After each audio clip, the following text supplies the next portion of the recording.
Poshmark is one of my favorite sites to sell on. I see a lot of new and veteran users who are very frustrated with it because it does require interaction. You can't really just put up your listings and expect them to sell. Now, this interaction aspect is actually why I prefer Poshmark over eBay. On eBay, if you're not a top seller, you may not be getting a lot of traffic until you get to that status or a certain number of listings.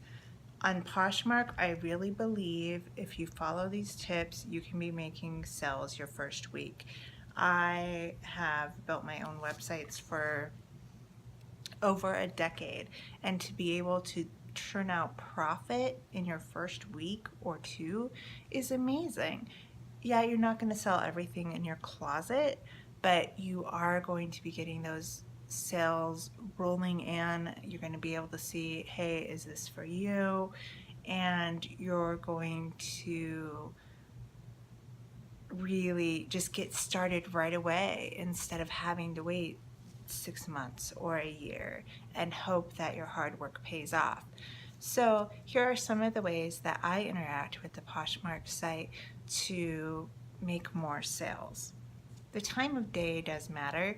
I know a lot of people will share their listings to the evening party. Now, I will do that if I have time, but I have not had a lot of success with it. I think it depends on whether you're selling very popular brands,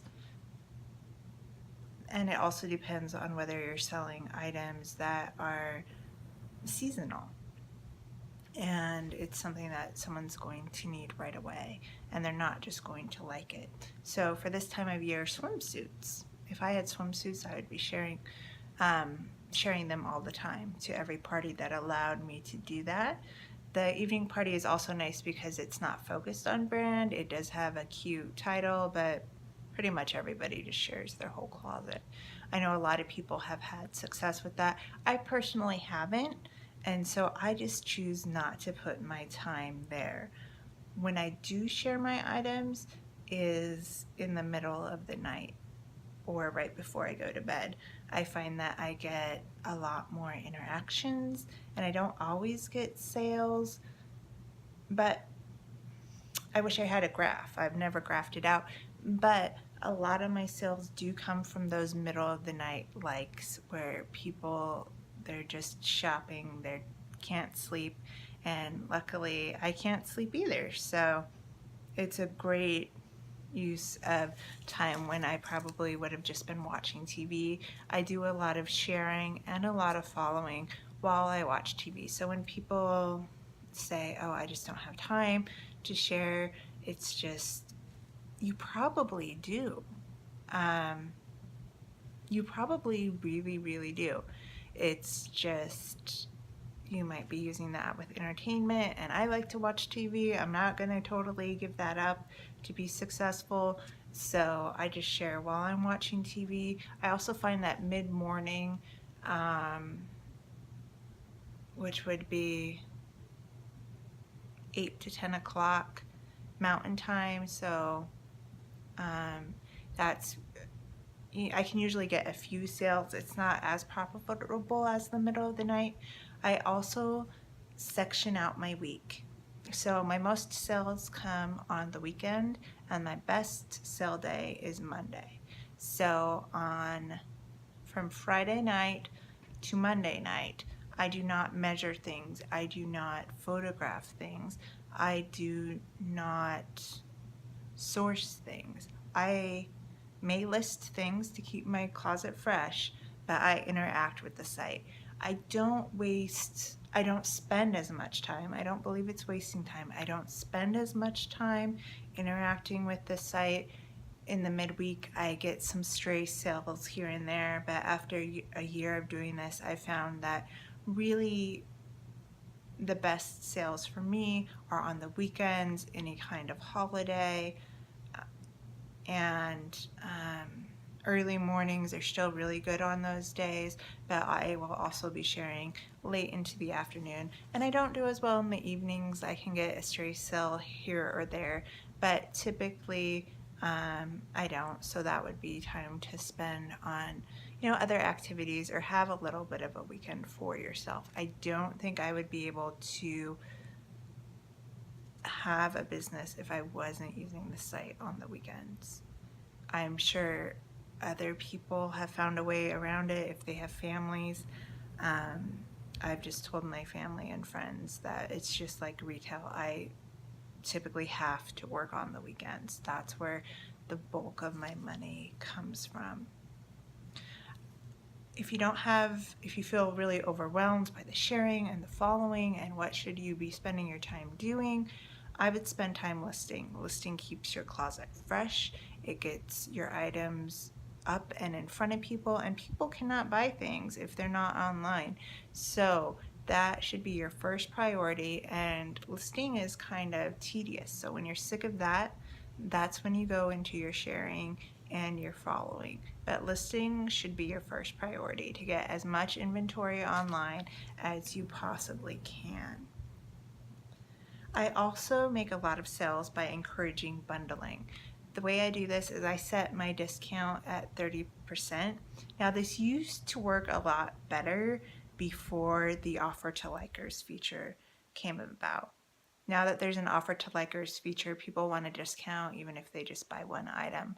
And so you really have to factor that into your price point, both when buying and selling, that people will want a discount on everything and they're not necessarily going to go through your whole closet. I have sold a lot less bundles, but I've made a lot more profit overall because I'm selling single items. I think Poshmark, one reason I don't like the site as a buyer is that there's only a $6 shipping option. If you're buying something smaller like jewelry, now that may be a deterrent.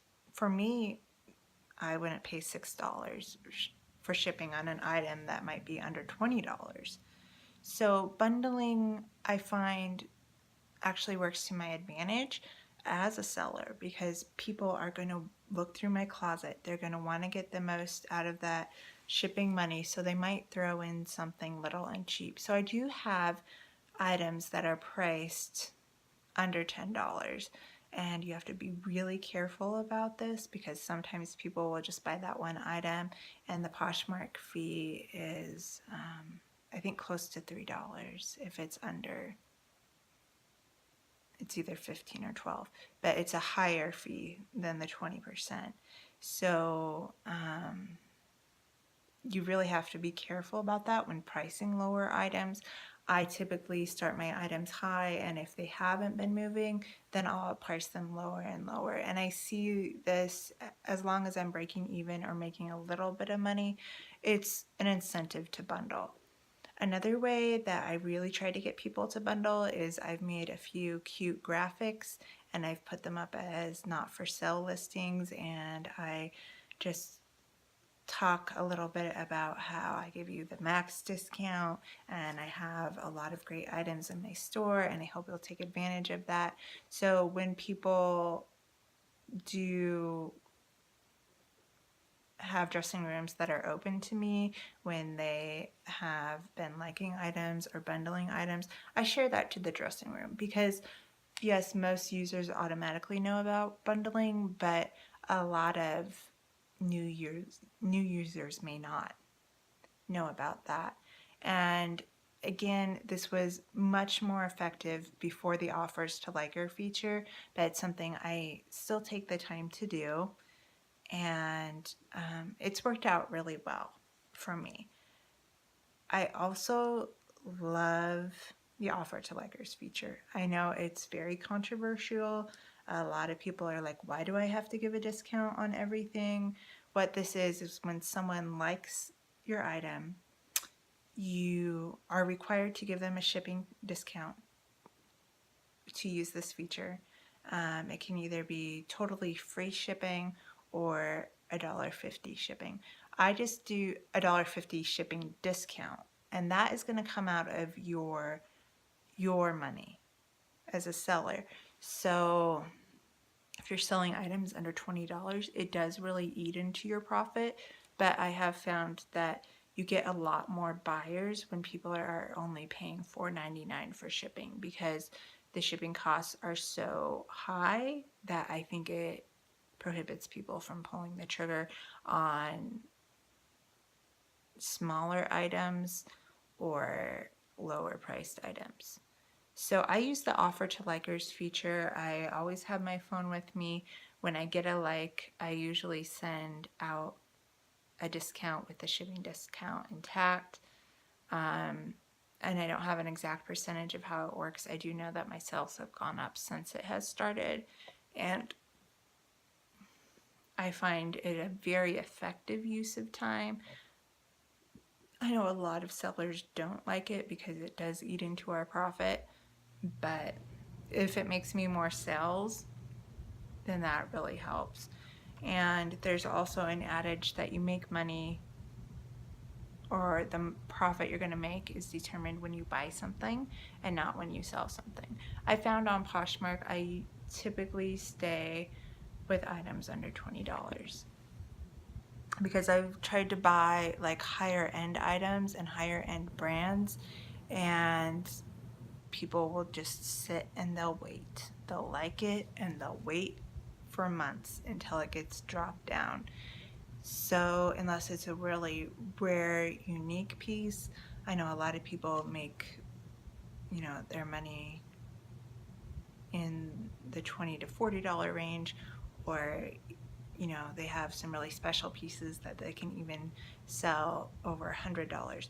Where I live in Utah in a rural area. I'm just not able to source those high-end brands at my thrift stores. So I have to move quantity, and in order to do that, I have to have a lot more items listed, and I probably have to work a little bit harder because I'm not making the profit margin per item that other people are.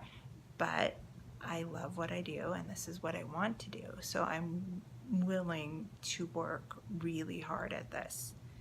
And so I try to keep what I buy at really under $3, and $1 to $2 is a lot better for me because you can't lose money on that, really. And so that's my price point.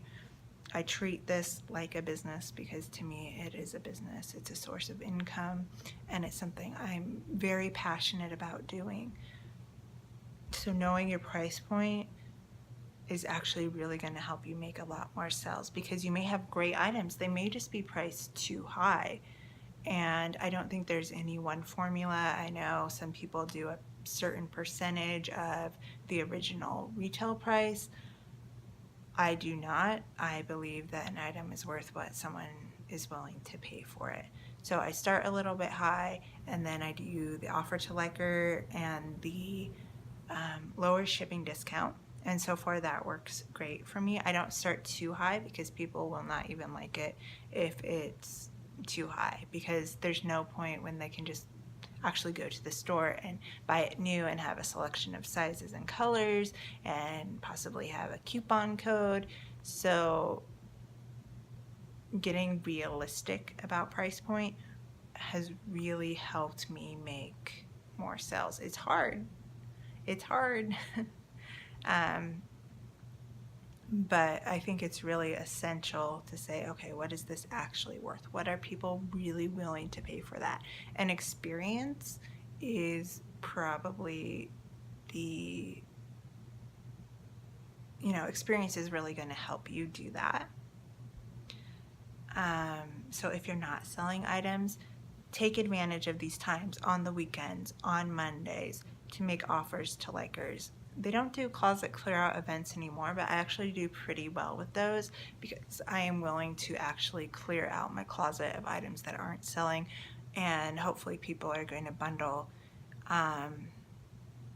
So those are my tips, and probably my most important tip is to take consistent action.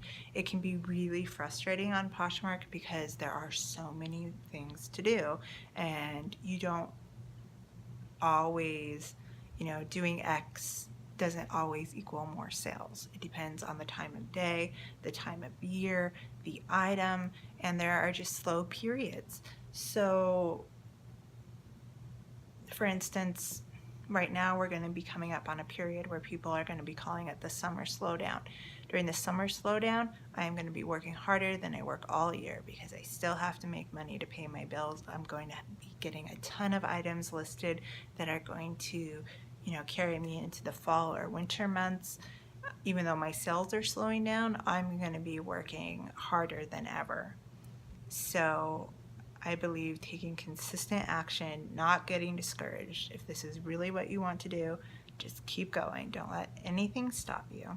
I hope that these tips have helped you, and if they have, please subscribe and leave a comment below so I know what works for you and what doesn't, because it really is different for each seller, each closet.